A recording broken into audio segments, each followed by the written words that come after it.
Papa Powell, really the Sith Lord in disguise all along. In today's video, we're going to talk about what the government just said about the future of cryptocurrency and stablecoins in their semi-annual monetary policy report. You know, the fun stuff. Here's my favorite part from the whole thing. Can you elaborate on what you meant by that?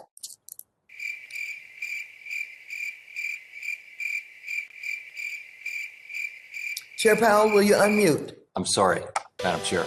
I don't know why that's so funny to me. He's trying to answer and she's like, wait, it gets better though. I'm not hearing Mr. Sessions. Hi, my name is Andrei Jikh. Hope you're doing well. Come for the finance and stay because you have to be a nerd to stay. You know, YouTube's supposed to be about watching fun, entertaining content that gets your mind off things, but instead, you clicked on this video, which is the exact opposite when you could be watching Loki instead. But now that you are here, I just want to quickly warn you and say that this is about to get very nerdy and very complicated fast, but I promise to break it down and explain it to you as simply as I can, like you were 5, because that is how old I am mentally. The Federal Reserve basically just said, we don't need Bitcoin, we don't need Ethereum. Those are all failed payment systems anyway. One of the stronger arguments in support of a central bank digital currency was its potential to render stablecoins and virtual currencies unnecessary. Basically, you're right. But let me say, though, with cryptocurrencies, it's not that they didn't aspire to be a payment mechanism. It's that they've completely failed to become one, except for people who desire anonymity, of course. Instead, we need to regulate stablecoins and we need to regulate them fast. And we're actually working on our own version, and we wouldn't even need all these stablecoins if we had our own CBDC, central bank digital currency. So there's a lot to unpack there. So in this video, I want to explain exactly what all of that meant for the future of stablecoins and cryptocurrency and the future of our money. So the first thing he said started around the 29-minute mark of his 2.5-hour long conference, which I actually watched all the way through because I've got no friends. So he was asked about the white paper of these stablecoins, and here's what he said. The status of it is we're working hard on it right now. We're going to address digital payments broadly. So that means stablecoins, it means crypto assets, it means the CBDC, which we think are really at a critical point in terms of the appropriate regulation, and in the case of a CBDC, a central bank digital currency, laying out really questions for the public to respond to about what good it can do, what the costs and benefits of it would be. We want to begin really a major public consultation across many different groups, including Congress, of course, on a CBDC and also on stablecoins and crypto. So let me quickly rewind, because on June 25th, I made a video about how the government was working on their own cryptocurrency called the CBDC. And the goal is to make our payment system digital and instantaneous. Now you might be thinking, who cares? I would never use the government stablecoin. I don't trust them. Everything's already digital anyway. They're up to something. The truth is, anytime we send money to each other from one bank to another or directly with apps like Venmo or PayPal, we're not doing it instantaneously like a real digital system would. Behind the scenes, this happens in 3 separate phases. Like for example, phase 1 is called the execution phase. Off with their heads. Now, it's where buyers and sellers get into an agreement about some transaction. Then phase 2 is called the clearing phase, which is where our transactions get recorded to some ledger. And then phase 3 is where the settlement happens, which is where we exchange goods for money or assets or whatever it might be. That's an overly simplified explanation of how it works, but the downside to this system is that we have to trust the banks and the credit card companies in these apps to do the right thing with our money. And in the stock market, problems like T+2 happens, right? Which is where Robinhood stops allowing customers to trade AMC and GME because they need the money up front. And then we can't send money to each other on holidays, but basically there's a lot of problems that happens within the financial system that should not happen with a real digital system and a digital dollar.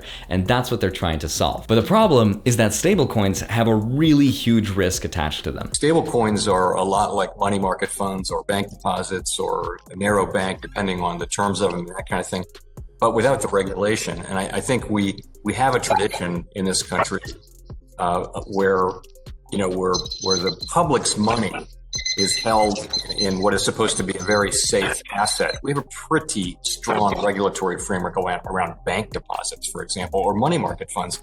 That doesn't exist really for stablecoins. And if they're going to be a significant part of the payments universe, which we don't think crypto assets will be, but stablecoins might be, then we need an appropriate regulatory framework, which frankly we don't have. So let me translate. One of the things that Jerome Powell didn't say that he meant to say was that our financial system is like one big dysfunctional family, and stablecoins are like leaving two Lokis in one place. And this is because 85% of central banks today are considering creating their own stablecoins pegged to their native currency. So here's a really good analogy of what this means. If the Federal Reserve is Papa Bank, then all the smaller banks like Citibank and Chase and US Bank and Wells Fargo are like children of the Fed. And in this awesome analogy, the stablecoins are like matches. And this is very bad if banks started using these stablecoins, because children need to be regulated. They need to be told how to behave, because if they start using stablecoins, which are not regulated, bad things could happen. It's like the equivalent of leaving your house with the matches for your kids to play with, which would be totally fine if the kids we raised were well behaved. But they're not, because one of our kids is this one, Wells Fargo. He'd set the house on fire if you didn't watch over him, because they'd create millions of fake accounts for customers that didn't ask for it, 500,000 credit card accounts, and give loans to people who can't afford it. But that's not even the worst kid we have. The worst kid would set the world on fire. Because why not? Billions in money laundering? Check. Selling toxic CDOs that made the 2008 crisis even worse? Check. Manipulating interest rates for profit? Check. Spying on critics? Check. Wait. Deutsche Bank. Without this regulation and supervision, that's what would happen. We would have all these banks put their hands in the cookie jars, and we would have 2008 happen all over again, but way worse. And that is the biggest problem to the stablecoin market that exists today that Papa Bank wants to fix. So at this point in the video, I'm watching this guy for like 45 minutes, and then this dude shows up, and he is awesome. Who's that Pokemon? The Fed, and no indictment on the Fed, monetary policy writ large isn't the right vehicle and doesn't have the right tools to resolve skills mismatch, to resolve no work incentive balancing, and to resolve geographic mismatch. It's Pikachu! So lots of very complicated words, but he's asking a really tough question, which is, how is monetary policy helping people with employment? Like, how does it help people without the right skill sets or that don't live in the right areas finally get that job? Because right now the Fed is stimulating banks, but not necessarily the actual economy, because they increased the reverse repo rate to something like 0.05%. And what that did was that it incentivized all these banks to park their cash with the Federal Reserve to generate some extra money. So it's like the equivalent of parents giving their kids an allowance if those kids behave. And those kids already had so much money, so they're like, sure, Dad, here's some money, give us more money. And what he's saying is that with all of this money that they're making, they are not using it for anything productive. Instead, they're just using this money to make more money, or they're using this money for share buybacks, which is just where they buy back their own stock, increasing the value of their own company and making their own investors wealthier, but it's not actually helping people with employment.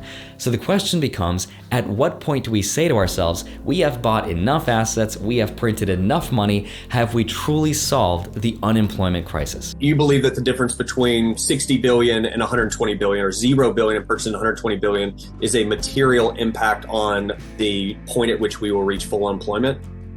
Question mark? Question mark? The difference between 60 billion and 120 billion and 0 billion is gonna somehow magically give people a job and then drive demand all of a sudden? Jerome Powell's like, blasphemer. Yes, we disagree and we are making a difference, and yes, printing money does absolutely drive demand. You seeing this guy? Unbelievable. The gentleman's time has expired. Saved by the bell. So back to stablecoins. The Federal Reserve wants its own CBDC, central bank digital currency, and they want regulation of stablecoins fast. One of the questions came from Stephen Lynch, who was asking, hey, right now we have 86 of our banks that are using these stablecoins, and we should regulate this stuff fast before things get out of control. And then Jerome Powell responded with, and I want to get it right. We are the reserve currency. We have first mover advantage by virtue of that. So I think it's way more important to get it right than it is to do it fast. I'm not afraid of cryptocurrencies. They're failed payment systems, and I just think that the world reserve currency will always be the dollar, so let's do it right, then do it fast. And then Stephen Lynch was like, but wait a minute, what if we created our own stablecoin, and that way we wouldn't have a need for things like USDC and Tether and GUSD, and we could just outlaw everything else, and then other cryptocurrencies wouldn't be allowed to be made in the first place. And that right there is the single biggest threat to cryptocurrency. If Jerome Powell and the Federal Reserve decide to regulate these stablecoins in a way that nerfs them or makes them useless, then that would obviously be very bad. But I don't want to spread fear, uncertainty, and doubt because I'm just doing YouTube videos and I don't know how they're going to regulate it. At the end of the day, nobody knows whether they allow these stablecoins to exist in some capacity or they say, all your coins are now belong to us. You have no power here, Gandalf. Nobody knows. But if that were to happen, it's not all bad, because if we were to rebuild that system, a lot of people, not everybody, but a lot of people would have a lot more trust in the crypto markets because they feel like we have the backing of the US government,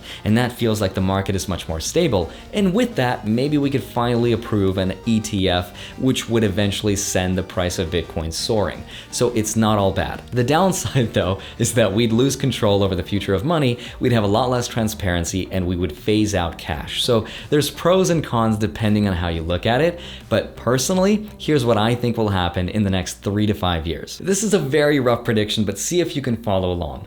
First, tech companies will probably release their own stablecoins, starting with Facebook's Diem, which is something they've been working on for a while now. Now, this will add more liquidity and stability to the crypto markets and raise a lot more awareness, especially if companies like Apple and Tesla start to compete. This will all be a net benefit for everyone, and it'll all happen before the government releases their own because governments move way too slow.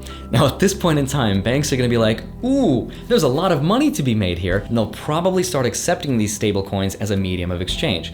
At which point, our government's going to be like, oh no, the kids have really found the matches, and they'll be faced with two difficult decisions. Either regulate now or finally release their stablecoins. Now, in the short term, this will scare off the markets because nobody knows how the government will actually react, but in the long term, everything will be resolved. Now, while all of this will be happening, countries around the world will also want to compete. We will also have the Chinese yuan become a stablecoin, we'll have the Russian ruble digital equivalent, we'll have the British pound, and so on and so forth, as everybody competes for this global dominance. Now, at this point in time, because we've created so many on and off ramps between fiat and the crypto world, this will increase the value of the entire crypto sphere by trillions of dollars. And if you're somebody who held on to their Bitcoin and you didn't sell, 3 to 5 years from now, each coin will easily be worth over $100,000, and a lot of people will become very wealthy.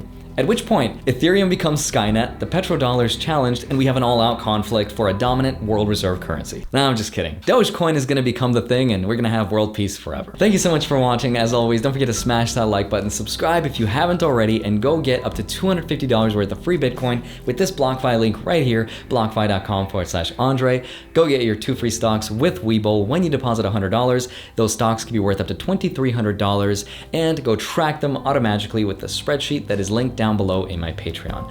Love you. Thank you so much for watching this video. I'll see you back here on Monday and Friday, sometimes a Wednesday, and I'd love to know your thoughts about these stablecoins. Is the government going to keep them around, or is my theory really crazy? I don't even know what's going on anymore. Love you. I'll see you soon. Bye-bye.